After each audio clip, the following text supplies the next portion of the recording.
the king of the north! I am the dragon's daughter. By what right does the wolf judge the lion?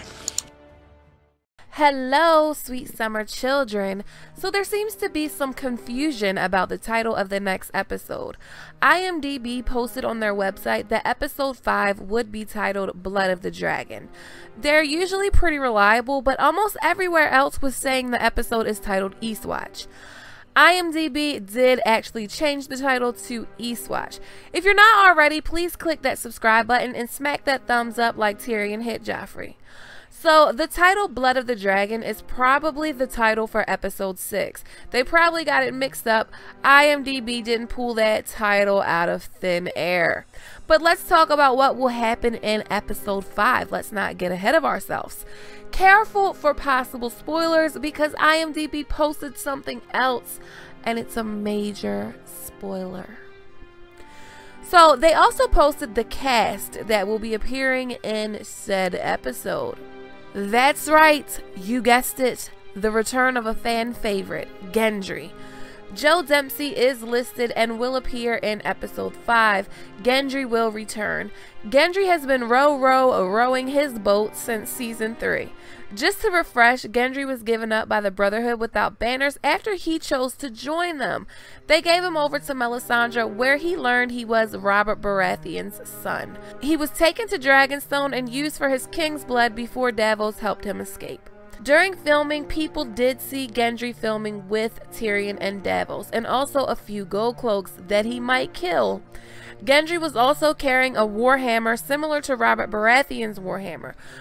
So he could have made his own warhammer, or he could have stolen Robert's from the armory at King's Landing.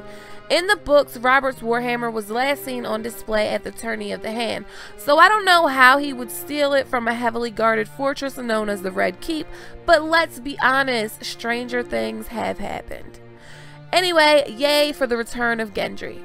Also on the list of actors this episode is Beric Dondarrion, Thoros of Myr, and the Hound. So the Brotherhood is also making an appearance this episode.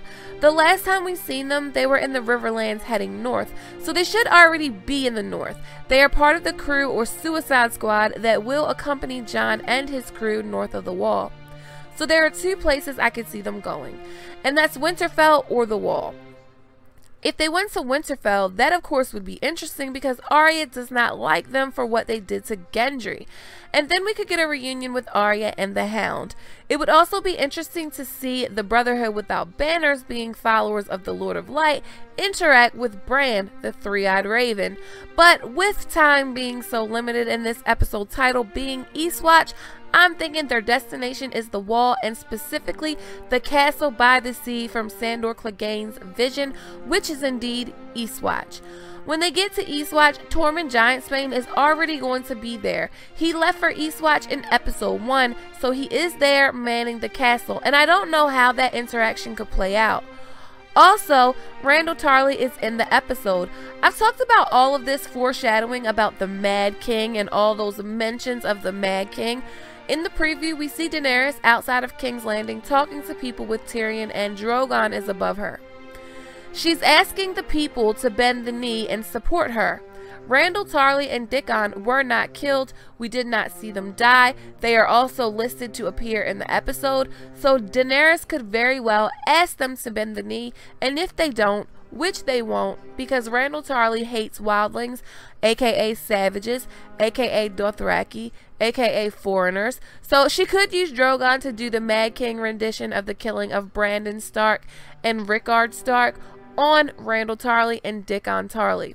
So long, farewell, looks like Sam will be outliving you. Tyrion and Varys seem to think she is going mad.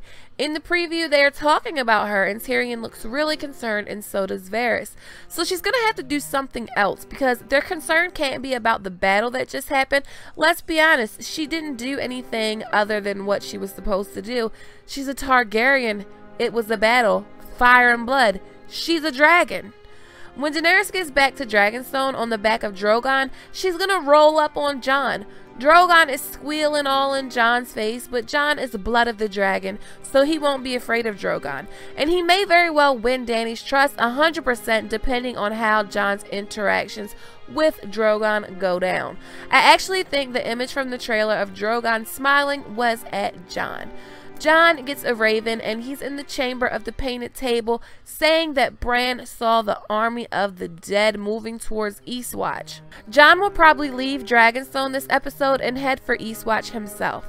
A picture from filming showed not only Jon, but Gendry as well, and Ser Jorah getting into a boat to leave Dragonstone. So Jorah will have to arrive this episode, and he is on the list for people that will be appearing in this episode. Sam and Gilly are also on the list, so they will probably be reading more books and more books, books and scrolls, books and scrolls. In the north, it looks like we will get to see Bran use his powers. Bran will be warged into multiple ravens flying over the army of the undead, and we see this much in the episode preview. So episode 5 will most likely contain a little White Walker and Night King action to a certain extent. Jaime is going to have to tell Cersei about the loss that they just took. The Lannister army was decimated by Drogon's cremation services. The field is ash. Jaime's not dead, Bronn's not dead. I'm not sure how they are going to get out of the Blackwater Rush without being spotted, but it should be fun to watch. They'll probably get carried downstream a little closer to King's Landing and then get out of the river. Cersei will probably be livid, but the good thing is Cersei did get the gold, and she actually still sounds confident when talking to Hybern about whatever they face, they will defeat it. So we will have to see. Littlefinger in the north is going to do some pretty shady shit. Let's be honest here. He's totally going to exploit Sansa's fears about Arya and Arya's suspicion about Littlefinger. The look on Sansa's face and Littlefinger's face while Arya and Brienne were sparring was very concerning to me. He's going to try to drive them apart. And let's be honest here, that's the most fragile of relationships in Winterfell right now. The last time Sansa and Arya were together, they were in King's Landing, and Sansa had lied for Joffrey, and Sansa was very much a different and naive person than she is now. But Arya has cause to be concerned about the relationship between Baelish and Sansa. I just know Littlefinger is going to sow seeds of discord in their fields of peace. I'm also hoping that since Drogon took that arrow, that Daenerys will ask Gendry or someone to make her dragon some armor. Gendry will probably initially be going to Dragonstone to help forge weapons, but ends up leaving with Jon. I'm really excited for this episode. It's directed by Matt Shakman, and he's done a phenomenal job so far. So let me know what you're excited to see the most. As always, thanks for watching. Please like this video if you like it. Click that subscribe button and hit that notification bell for Game of Thrones and A Song of Ice and Fire content all year long. Okay, my sweet summer children, have a good day. Shame. Shame.